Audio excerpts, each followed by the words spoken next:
Hola a todos y bienvenidos a otra charla más de nuestro Ceiba Dev Fest.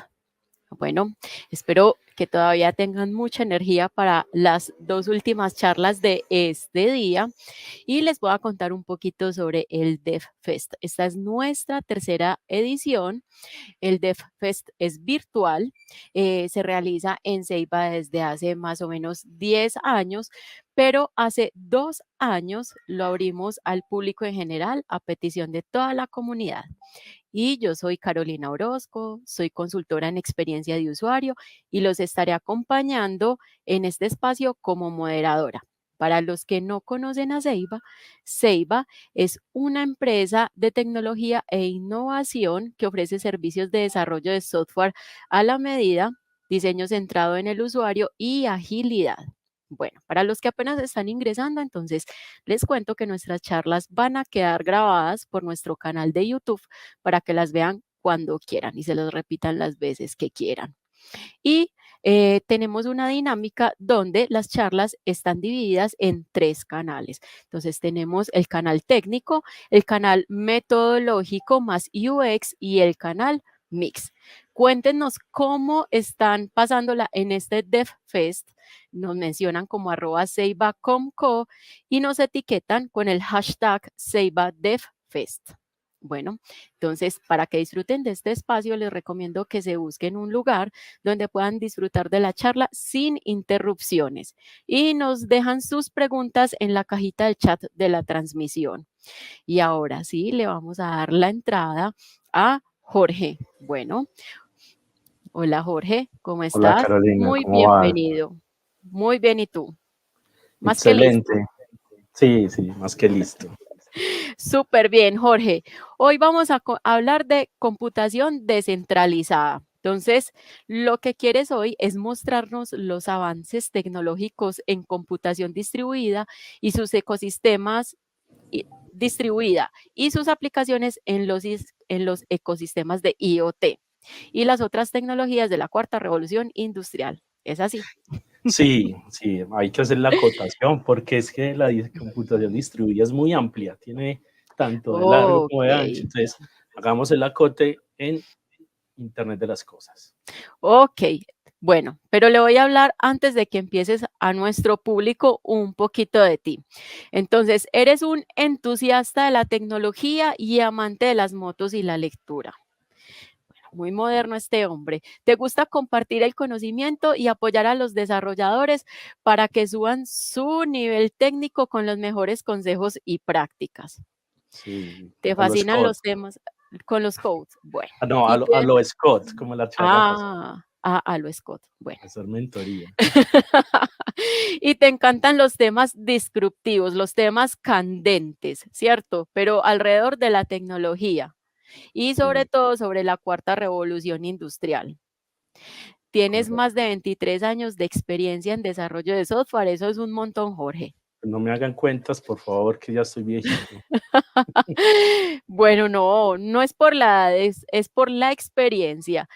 Y bueno, otra cosa más muy curiosa es que tú piensas que el desarrollo de software es una labor de artesanos, pero por todo el conocimiento y la dedicación que hay que ponerle al desarrollo de software, dos desarrollos de software son completamente diferentes y por eso es que son tan valiosos. Así es. Cada problema tiene su minucia y toda la experiencia tiene que aplicarse. O sea, no es que seamos artesanal porque sea malo, sino porque es muy bien hecho. Ok, muy buena esa aclaración, porque es muy bien hecho. Ahora sí, Jorge, a lo que vinimos, el espacio es todo tuyo y estoy segura de que vamos a aprender un montón. Gracias, Carolina. Bueno, chicos, chicas, teleaudiencia, vamos a comenzar un poquitico. Vamos a hablar un poco de computación distribuida en ambientes de IoT. Eso tiene un nombre muy específico que se llama computación al borde o edge computing, para los que quieran ir buscando en la literatura, ¿cierto? El tema de edge computing, entonces, viene desde desde el tema de mirar qué pasa con IoT, ¿sí? Porque es que el IoT, como les decía ahora, tiene tanto de ancho, de largo, como de profundo. Entonces hay ciertas cosas. Entonces vámonos a colocar un poco en contexto de dónde viene todo, de dónde viene todo el tema de Edge Computing, ¿cierto? Entonces vamos a hablar un poquitico de esto. Esto que ustedes ven aquí en pantalla es un ecosistema típico de IoT, ¿sí? Tenemos una nube que centraliza todas las mediciones y hablamos de nube porque es que cuando tenemos implementaciones de IoT, el volumen de datos y las capacidades de cómputo deben ser tan grandes y escalar horizontalmente tanto que una infraestructura on-premise puede llegar a un punto de colapsar rápidamente. Entonces, utilizamos las capacidades de la nube para poder potenciar todas nuestras aplicaciones de IoT, ¿cierto? Entonces, tenemos unas cargas, unos servidores en nube, ¿sí? Tenemos unas redes de sensores en los cuales hacemos captura de información y esos sensores capturamos esos datos y los llevamos a nuestro sistema central y ahí tenemos cargas de trabajo como puede ser analítica, puede ser inteligencias artificiales, chequeos de alarmas, manejo de streaming, muchas cargas sobre todos esos datos. Entonces, cuando tenemos soluciones pequeñas, 20, 40 sensores, digamos que eso no trae ningún problema. Pero cuando estamos hablando de un ecosistema IoT en una empresa con miles de sensores, entonces ya todas esas cargas de trabajo van a empezar a procesar demasiados datos, ¿cierto? Y nuestro streaming de datos puede llegar a ser bastante alto. Entonces hay que empezar a mirar muchos temas adicionales, ¿cierto?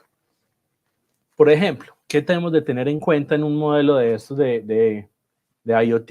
El modelo de facturación en la nube. Entonces, ¿cómo factura nuestra nube? Nuestra nube factura por lo que usemos.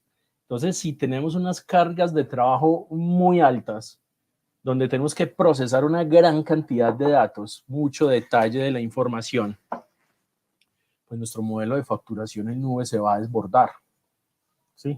Porque con la nube nos cobra por CPU, por procesamiento, por la memoria usada, por ancho de banda, por infinidad de cosas, por servicios que usemos. Entonces, ese modelo de facturación en la nube va a impactar directamente en la solución de IoT, ¿cierto? Entonces, si tenemos una red, vuelvo y les digo el ejemplo, tenemos una red de poquitos sensores, pues digamos que la facturación no va a incidir mucho, pero ya en una red de miles de sensores, esa capacidad de cómputo hay que extenderla, ¿cierto? Y ahí no es donde nos va a costar el bolsillo en las soluciones IoT. Y recordemos que las soluciones IoT están para ayudarnos, ¿sí? Para ayudarnos en diferentes modos, no para estrangularnos el bolsillo. Entonces tiene que haber una relación costo-beneficio de nuestras tecnologías y de nuestros desarrollos de IoT. Entonces, lo primero que incide en un desarrollo IoT es nuestro modelo de facturación en la nube, ¿cierto? El segundo tema que impacta los desarrollos de IoT es el ancho de banda de la comunicación. Entonces, volvemos. Si tenemos poquitos sensores, pues la comunicación se hace fluida porque no son muchos datos los que estamos llevando. Pero el tema cuando tenemos muchos sensores, miles de sensores, todos transmitiendo, pues vamos a tener un gran consumo de ancho de banda. Y al tener un gran consumo de ancho de banda, pues nuestros costos se pueden elevar, pueden haber latencias muy grandes, pueden haber pérdida de información por caídas, por todo. Entonces, nuestro sistema de comunicaciones viene a ser otro punto importante, ¿sí? Entonces vamos a tener que estar pensando en redundancia, vamos a tener que estar pensando en contingencias, pues estar pensando en tolerancia, fallos, un montón de temas que nos pueden también desbordar el costo de nuestra solución IoT. Otro tema para tener en cuenta es el viaje de los datos, ¿cierto? Una solución IoT en la ciudad pues puede estar o ser relativamente cubierto por las tecnologías que tenemos.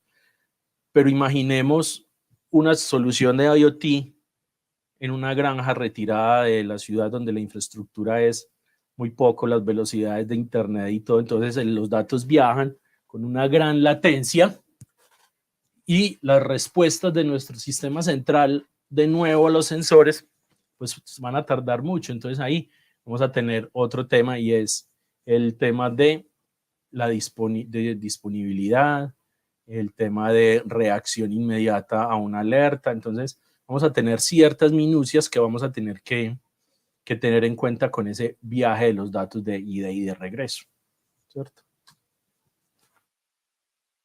¿Qué pasa entonces? Que perdemos capacidades de trabajar en tiempo real, ¿sí? Si nosotros estamos esperando que nuestros datos viajen al servidor central o a la nube o a nuestro colector central, se analice con una carga de trabajo de analítica o de inteligencia artificial, un procesador del streaming, y esa acción venga de regreso para saber qué debo hacer, pues hay unos tiempos de latencia bastante altos, ¿sí? Entonces, ¿qué va a pasar?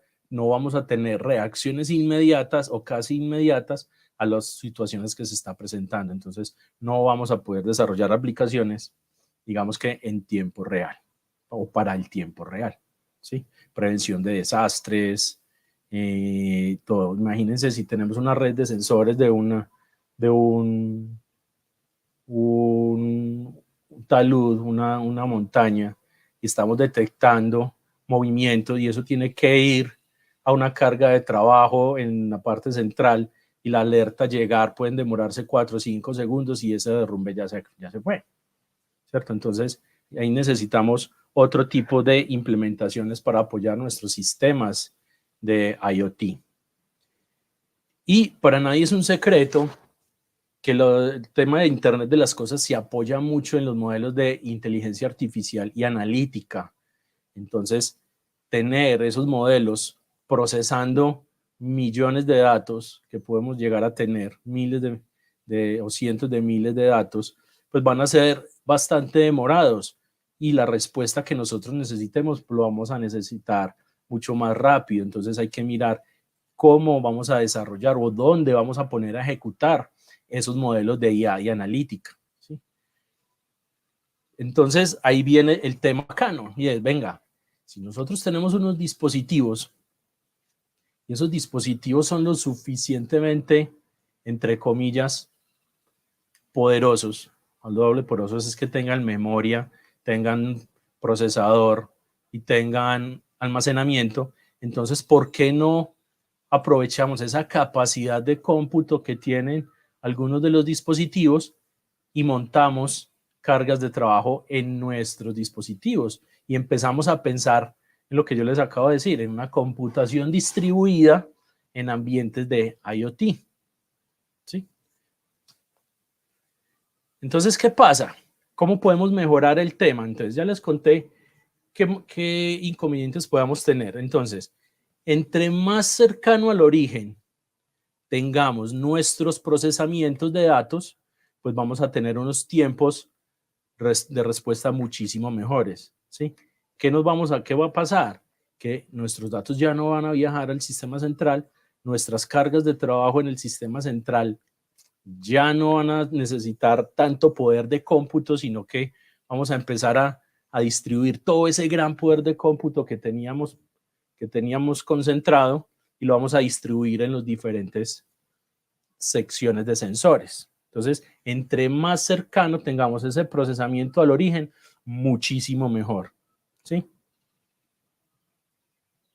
¿Qué pasa entonces? Que con las nuevas tecnologías que estamos construyendo, en los que estamos construyendo los modelos de analítica y los modelos de IA, inclusive ustedes vieron en las charlas de la mañana, cuando estamos hablando de realidad mixta, realidad aumentada, realidad virtual, vemos que podemos tener información del estado de una bomba, ¿sí? Ahí nosotros vimos el ejemplo, muy bacano el ejemplo que nos mostraron nuestros compañeros, y conectados a una Oculus Rift. Entonces, nosotros pudiéramos darle ese acceso a esa Oculus Rift a los sensores que estén dentro de esa bomba cercanos a donde está el origen, o sea, un operador de mantenimiento cerca de esa bomba, sin tener que desplazarse hacia ella, pero sí acceso y no esperar a que él tenga que hacer conexión con nuestro central, ¿sí? Hacer el filtro de los datos para la bomba que yo quiero y para que me los puede mostrar y modelar, sino que yo simplemente me conecto a esa frontera donde están originándose los datos y puedo tener un procesamiento muchísimo más cercano. Entonces los tiempos de latencia mejoran, los modelamientos de las realidades mixta, aumentada y virtual van a mejorar, entonces voy a tener un costo-beneficio muchísimo mejor, ¿cierto? Entonces, ¿qué viene con eso? Es que estos modelos de IoT, modelos de IA, modelos de analítica y modelos de realidad virtual pueden ya estar generados en los dispositivos y los instalo en los dispositivos o en los sensores, ¿sí? Y no tengo que esperar a que esta información vaya, sino que él va cogiendo los datos de ese sensor y los va procesando sin tener que llevarlos ya. Entonces, ¿qué hago? Esa gran carga de trabajo que estaba en el servidor central, procesando información de 1000 sensores, está en el dispositivo o cercano al dispositivo, procesándome solo los datos de ese sensor. Entonces trabaja mucho más liviano y aprovechamos las capacidades de cómputo pequeñas que tienen estos dispositivos o que le podemos dar a estos dispositivos, ¿cierto? ¿Y qué enviamos entonces al servidor central? Podemos estar enviando datos relevantes, ¿sí? Y en tiempos ociosos podemos estar transmitiendo algunos de los detalles. Entonces, podemos estar enviando al servidor central resúmenes, ¿sí? Por ejemplo, información de cómo se comportó en la hora anterior el dispositivo, entonces envío solo el resumen. No tengo que estar enviando información cada 2 minutos, nada. Entonces, estoy haciendo un mejor uso de mi ancho de banda, un mejor uso de mis recursos de infraestructura, un mejor uso de mis capacidades de cómputo, ¿sí? Y entonces estoy haciendo más costo eficiente mi solución de IoT, ¿cierto? Y entonces esto es lo que nos da el tema de la charla de hoy. Estamos logrando un procesamiento distribuido, donde las cargas de trabajo no están en un lugar centralizado, sino que están distribuidos alrededor de toda mi solución de IoT. Correcto. Entonces, aprendamos un poco de esto del Edge Computing o computación al borde en ambientes IoT. Vamos a una definición, ¿sí? Una definición de Edge Computing va a hacer que nuestros dispositivos de IoT procesen y actúen o reaccionen a datos en tiempo real o cercanos al tiempo real, ¿sí? Procesando los datos ahí mismo o en unas estructuras de apoyo a estos sensores, ¿sí? Entonces vamos a crear una red de, ¿cómo lo llamamos? Llamémoslo una especie de servidorcitos que nos permitan instalar cargas de trabajo cercanos a los sensores o en los mismos sensores, ¿sí? Y conectarlos en red para hacer procesamiento y procesar reglas del negocio, procesar streamings de datos, procesar alertas, alarmas, generar dashboards, todo en tiempo real o cercanos al tiempo real, ¿sí? Esa es una definición muy general. Vamos a ver entonces un tema de cómo trabajar. Entonces, si con Edge Computing lo que tenemos como objetivo siempre va a ser procesar lo más cercano al origen, lo más cercano. Si no tenemos dispositivos inteligentes o si no tenemos dispositivos con capacidad de cómputo, pues hagamos que los tengan. Por ejemplo, yo puedo tener sensores brutos que simplemente colecten datos, colecten. ¿Sí? Pero si yo a esos sensores que están en un área específica, les pongo, por ejemplo, detrás un Raspberry Pi o un clúster de Raspberries conectados a esos sensores, entonces los sensores están transmitiendo los datos al Raspberry y en el Raspberry puedo montar un Linux, un sistema operativo de tiempo real para sistemas embebidos y montar mis cargas de analítica compiladas o mis modelos de IA compilados y mis modelos de procesamiento de streaming compilados y asociarle una memoria temporal o un storage temporal para que este Raspberry o clúster de Raspberries pueda procesar esta información, ¿cierto? Entonces no solamente es, venga, es que los sensores son brutos, no. Los sensores los podemos conectar a sistemas embebidos o a sistemas Edge, por eso llamamos Edge, o computación al borde, darle esa capacidad de cómputo a estos sensores, pudiéndolos agrupar por ciertos sectores o ciertos dominios. Ahí viene el siguiente tema. Entonces, si yo a esos sensores que son brutos, ¿sí?, que solo sirven para colectar datos, les pongo un sistema inteligente atrás que me potencie IoT, un Raspberry, un Raspberry, un Arduino, algo así que tenga bastante, o inclusive un PC de baja capacidad, pues puedo empezar a instalar cargas ahí, y ese mismo Raspberry o ese mismo sistema embebido puede exponer servicios o APIs a los cuales yo pueda conectar una Oculus Rift y alimentar mi modelo de IoT o mi modelo de gemelo digital sin tener que conectarme a la nube o sin tener que esperar que los datos viajen y sin necesidad de tener latencias, ¿sí? Entonces, entre más cercano al origen tengamos esas capacidades de cómputo, muchísimo mejor en estos ambientes de IoT. Importantísimo también manejar el tema de los dominios, ¿sí? Nuestras soluciones de IoT pueden tener muchísimos dominios. Ahorita les voy a mostrar un ejemplo de cuántos dominios podemos tener en un sistema de ciudad digital. Entonces yo puedo tener los sensores de infraestructura física, sensores de vibración, de desplazamiento de muros, de caudales. Puedo tener sensores de potabilidad en una bomba, en un acueducto, entonces cantidades de oxígeno, cantidades o turbiedad del agua. Entonces yo puedo empezar a generar dominios de estos sensores, conectarlos a un edge, ¿sí? Recordemos, vuelvo y les digo, un edge no es que sea un computador allá físico montado, sino un sistema que me permita procesar datos lo más cercanos. Entonces, por eso les hablo de Raspberry, sistemas embebidos o mini PCs, ¿cierto?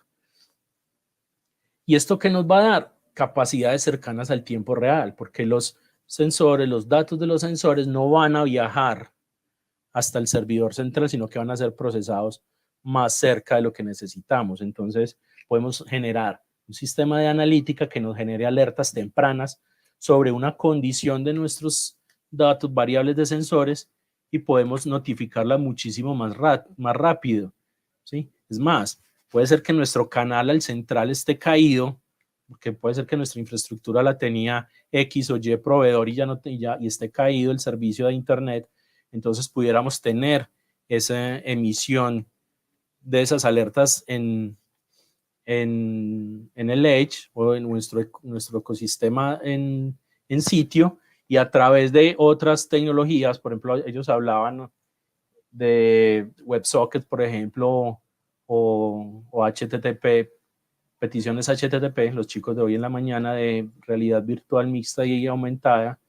Entonces todo esto lo podemos poner como fuente de datos para estos modelos y estar viendo cosas en tiempo real o cercanos al tiempo real, ¿sí? También vamos a mejorar un poco la seguridad. Si ustedes se acuerdan, yo no sé si eso fue hace 2 años o antes de pandemia, creo, que hubo un ataque a una empresa que se hizo a través de bloquear o comprometer sensores IoT que empezaron a mandar peticiones a un servidor. Entonces, eso lo podemos resolver o lo podemos mitigar en el sentido de que nuestros sensores en teoría están lejos de nuestro sistema de cómputo. ¿Por qué? Porque tienen que pasar por estos edge computing o por nuestros enrutadores, nuestros gateways. Entonces vamos a poder hacer que esos tipos de ataque no lleguen directamente a nuestro computador central o nuestro data center, sino que podamos detectarlos en la frontera, en el borde donde está haciendo la computación. Entonces no vamos a tener esos riesgos tan altos de que podamos colapsar todo un data center donde están todas mis aplicaciones de misión crítica y del día a día, ¿sí? Por ataques de estos sensores. Entonces, y sobre todo que nuestra red de sensores también va a estar protegida por mecanismos de comunicación con certificados digitales, VPNs, gateways, enrutadores. Entonces, digamos que se la vamos a poner más difícil a nuestros atacantes, ¿cierto? Entonces, el tema de la seguridad mejora bastante en estas implementaciones utilizando tecnologías del estilo Edge Computing en nuestros ecosistemas de IoT.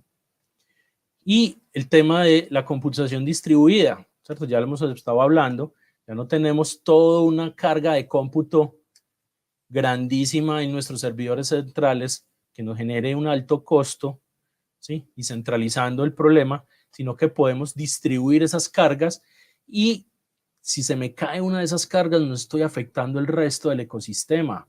Entonces podemos empezar a distribuir los riesgos, distribuir nuestro cómputo y que nuestra solución sea lo más resiliente posible. Es mucho más fácil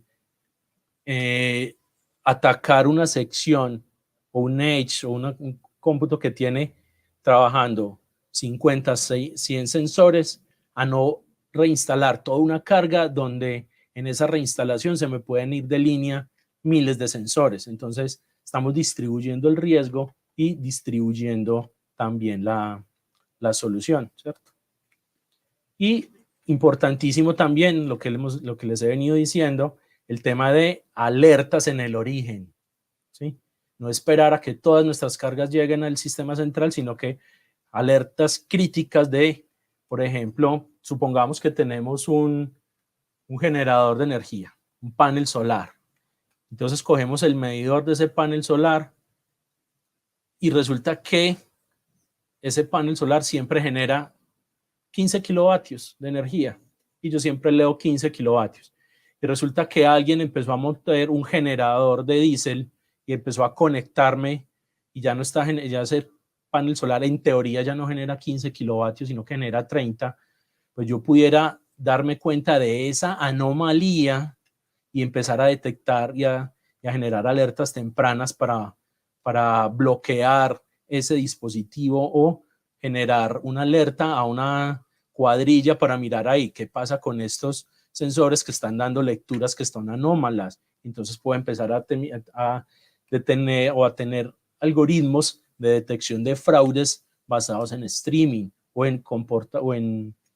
en situaciones anómalas, ¿sí? Eso llaman algoritmos de detección de anomalías. Algo que se me está yendo por fuera técnicamente es algo que se me está yendo por fuera de 2 veces la desviación estándar, ¿cierto? Hablando pues como en temas ya de IoT, pero algo que se me salga de lo normal, puedo empezar a detectarlos, ¿cierto? Pero no solamente una anomalía es un fraude, una anomalía puede ser que yo pueda detectar que un panel solar no está dando lo suficiente y empezar a hacer inferencias, y es que si a las 2 de la tarde un panel solar no está en plena capacidad, hey, ¿qué pasa? ¿Por qué no está? Entonces puede ser que le esté dando una sombra, entonces puedo también dar alertas, decir ahí, pilas que puede que le esté dando una sombra de un árbol o de un techo a este panel y por eso no está siendo eficientemente, energéticamente eficiente, ¿cierto? Entonces, ese tipo de alertas las voy a poder procesar mucho más rápido haciendo cómputo en el origen que esperando a que lleguen los datos y se crucen con los millones de sensores o los miles de sensores que podamos tener en nuestra solución. Les traigo un ejemplo. Este ejemplo me parece a mí muy, muy bonito porque es un ejemplo de ciudad inteligente, lo que conocemos como un Smart Cities. Ese es el mapa de Medellín, Colombia. A Medellín lo cruza un río por prácticamente toda la mitad y está dividido en comunas o en sectores. Y cada sector tiene barrios. Entonces yo pudiera tener estos cositos redonditos son los Edge o las capacidades de cómputo, y estos sensores, estas bolitas redonditas son los sensores.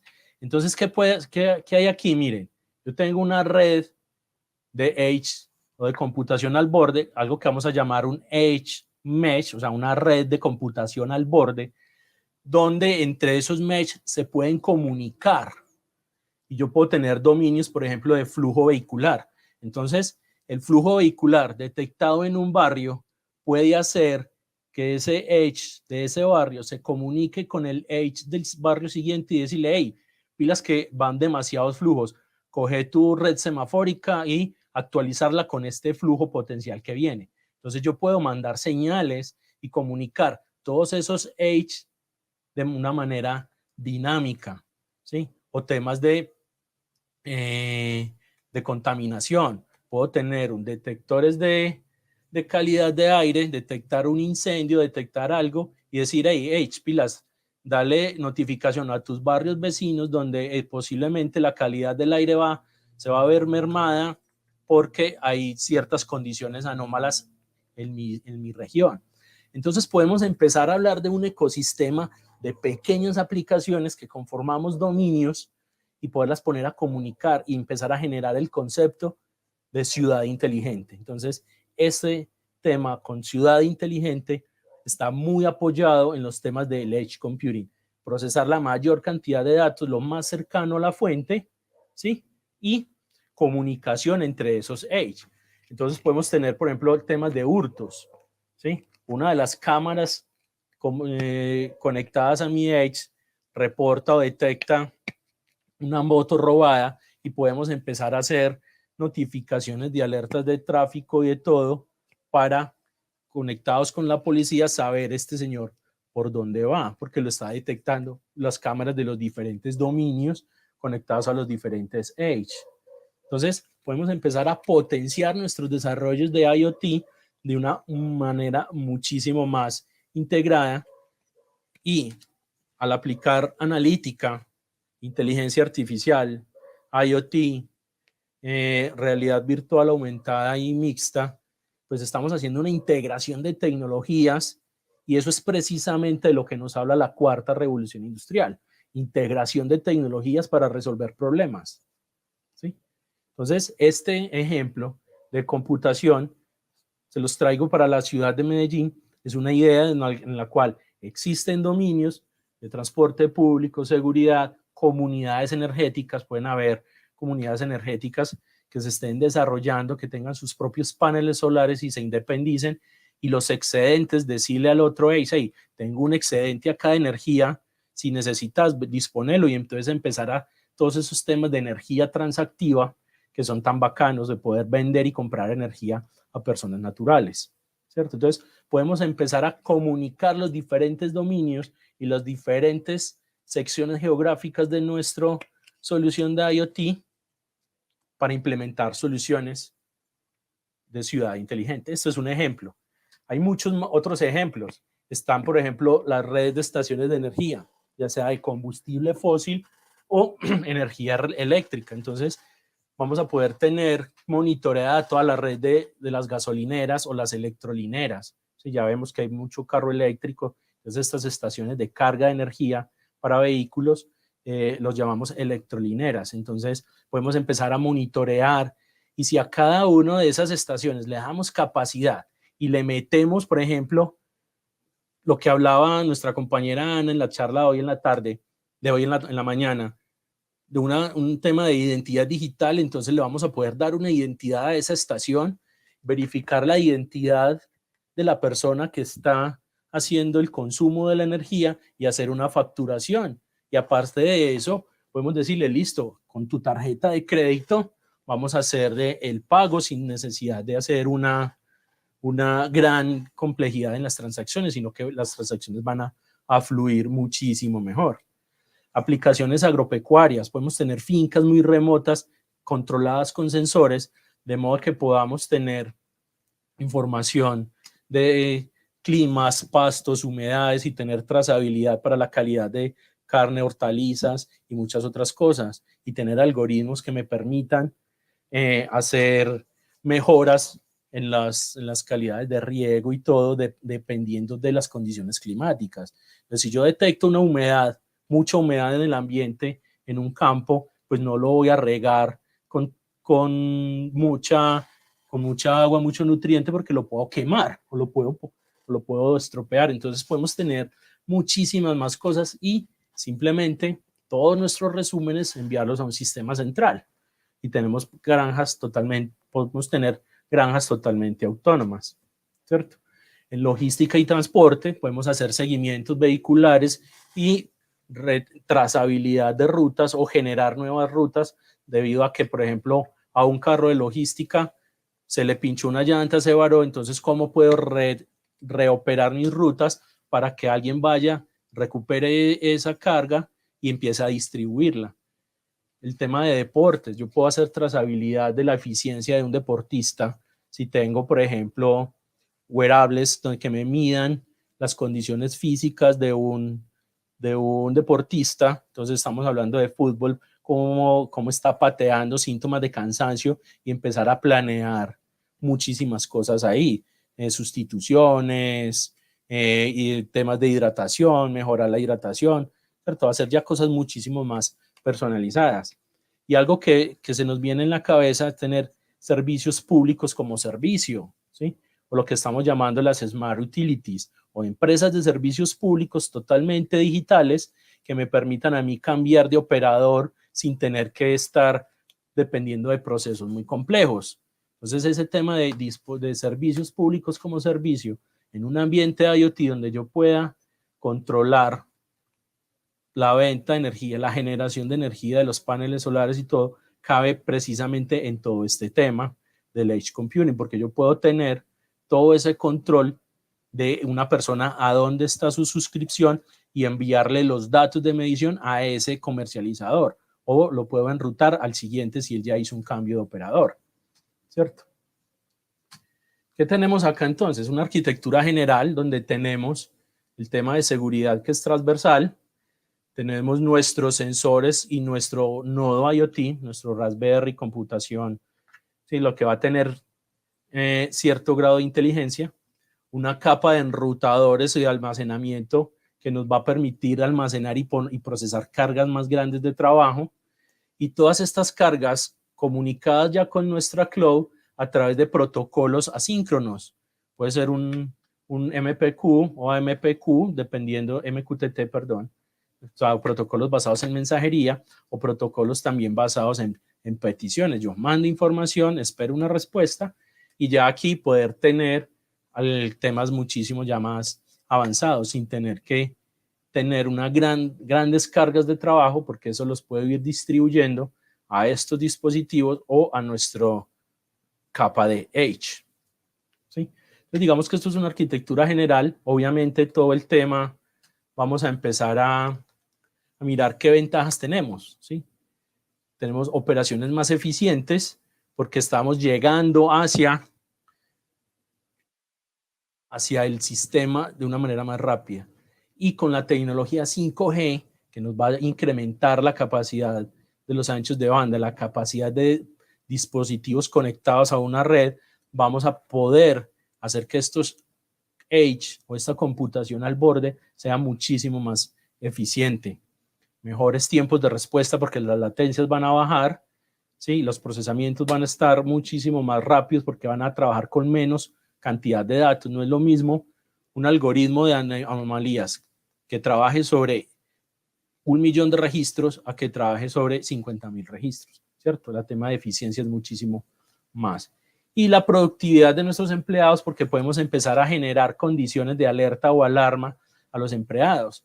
Por ejemplo, si yo trabajo en una planta de químicos, yo puedo empezar a tener sensores de monitoreo del aire y empezar a detectar que la concentración de toxinas puede estar elevada y hacer una alerta para que o los empleados se pongan las máscaras o hagan un retiro obligatorio del área porque pueden haber unas fugas, ¿cierto? Entonces empezar a generar alertas, vamos a poder darle mayor productividad a los empleados porque les vamos a dar datos más cercanos, más rápidos, pero también mejorarles la seguridad en el trabajo, ¿cierto? poner funcionalidades en regiones lejanas, porque podemos trabajar desconectados del sistema central y mejorar la seguridad por temas de meter en la mitad capas que me permiten disminuir el riesgo de ataques a mi infraestructura central, ¿cierto? Soberanía de los datos, va a ser mucho más fácil procesar datos donde se origen, entonces yo puedo aplicar políticas de la Unión Europea en los datos que se generan en la Unión Europea y políticas de Estados Unidos en los datos que se generan en Estados Unidos, antes de ser llevados a mi sistema central. Y obviamente todas estas optimizaciones nos llevan a tener una reducción de costos de infraestructura y de tecnología por hacer un uso más costo eficiente de los recursos. Correcto. Importante tener en cuenta, ya vamos al tema de preguntas, esta es la última diapositiva, necesitamos mucha observabilidad de la solución. Estos sistemas IoT son muchos sensores propensos a fallos, a lecturas erróneas, entonces necesitamos mucha observabilidad. Al tener tantos nodos o tantos puntos de fallo en la red, necesitamos esa observabilidad, pero también prácticas de DevOps y prácticas de infraestructura como código, o sea, hacer la mayor cantidad de despliegues lo más automatizados y las verificaciones de calidad lo mejor que podamos. Entonces, estas prácticas de DevOps e infraestructura como código son relevantes. Y para nadie es un secreto que estas soluciones son muy complejas, entonces necesita de mucho análisis y mucho diseño.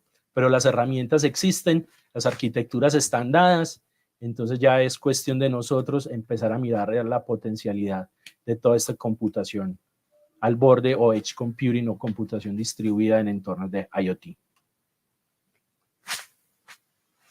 Así, Caro, te doy paso, ya me excedí 2 minutos.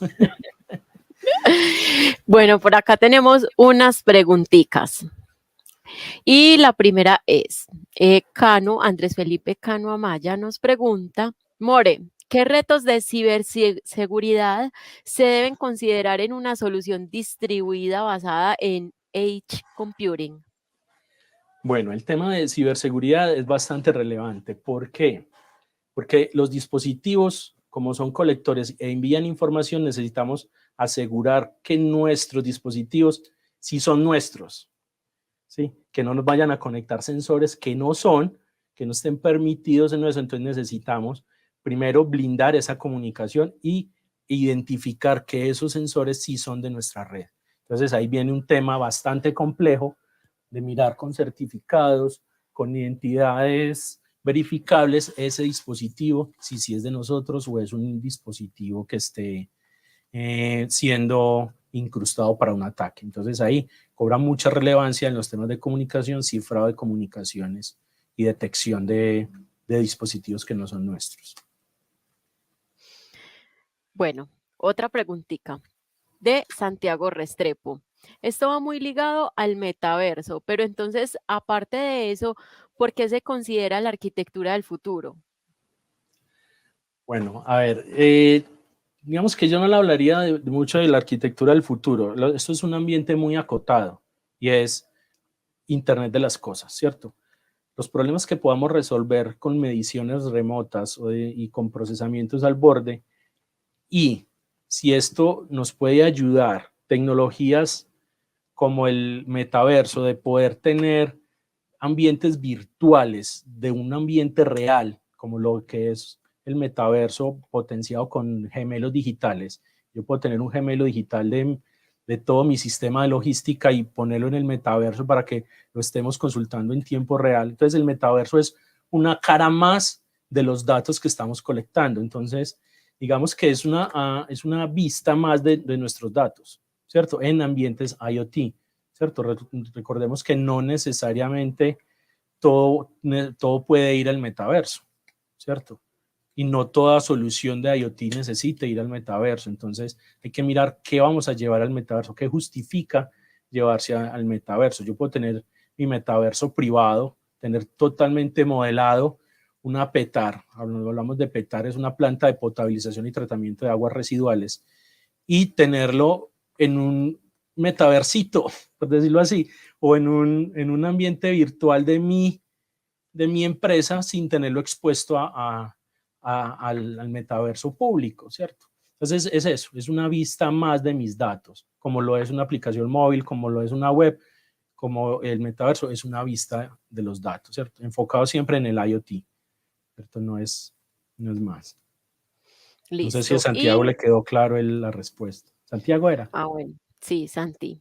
Bueno, esperemos a ver que él nos cuente si le quedó clara la respuesta. Y otra pregunta más de Andrés Cano.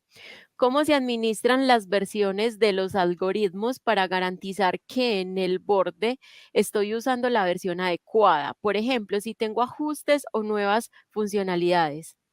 Eso es importante. Cuando trabajamos, igual con bases de datos pasa lo mismo. Yo tengo una aplicación distribuida y mis bases de datos pueden estar cambiando. Entonces necesitamos mecanismos que garanticen compatibilidad hacia atrás, al menos en 2 versiones anteriores, ¿cierto? Entonces, si logramos ese tipo de diseños de mis algoritmos, donde yo pueda tener la funcionalidad nueva que van a detectar los nuevos dispositivos, y las funcionalidades anteriores sin tener que hacer un rompimiento fuerte, es mucho mejor, ¿cierto? Entonces el control de versiones tiene que ir muy ligado al tema de administración. Y cuando hablamos de administración es que si tenemos una red de, supongamos, 1000 sensores, yo puedo tener otros sensores, ¿sí?, que me estén monitoreando esos sensores y detectarme fallos o trabajos anómalos basados en versión. Entonces yo puedo tener una red de sensores primaria, que son los que me colectan los datos, y una red de sensores secundaria que me garanticen la idoneidad de que un sensor esté bien o con la última actualización, ¿cierto? Entonces es el tema más de administración y si es posible que los algoritmos manejen al menos 2 versiones anteriores de compatibilidad. Bueno, por acá Santi nos dijo que quedó clara la respuesta que le diste. Bueno, no hay más preguntas en el chat. Jorge, muchas gracias por compartirnos tu conocimiento y muchas gracias a todos los asistentes que nos acompañaron en este espacio. Estoy segura de que aprendieron hoy un montón con vos, Bueno, porque si muchísimas sos un gracias a verdadero todos. apasionado. Sí, este tema es bastante chévere. A mí los temas de electrónica, IoT, Internet de las cosas, inteligencia artificial y arquitectura me las ollan. Me gusta y me gusta compartirlos, me gusta abrirles la mente a las personas para que empiecen a explorar. Esto que ustedes vieron acá, el mapa de Medellín, con sensores y con ideas, son cosas que apenas están medio esbozando en la ciudad y podemos tener ya un panorama visible de qué podemos empezar a encontrar. En Australia hay una automatización de una vía de 6,5 kilómetros donde mandan mensajes de texto a los celulares de los transeúntes cuando están por lugares prohibidos y viene el Metro Plus para que no los atropelle o si una moto. Entonces, hay muchas implementaciones ya pilotos sobre este tema de Smart Cities y Edge Computing. Bueno, entonces ya todos saben a quién buscar cuando tengan preguntas o quieran saber más de este tema. Muchas gracias, Jorge. Muchas gracias a ustedes, a todos por conectarse y quedo pendiente de lo que necesite. Claro que sí. Chao. Bueno, Chao. y a todos ustedes, muchas gracias por acompañarnos en una charla más. No se vayan porque ya sigue nuestra charla de Micro Front Ends. Y recuerden, Ceiba DevFest conecta con la realidad del futuro. Chao.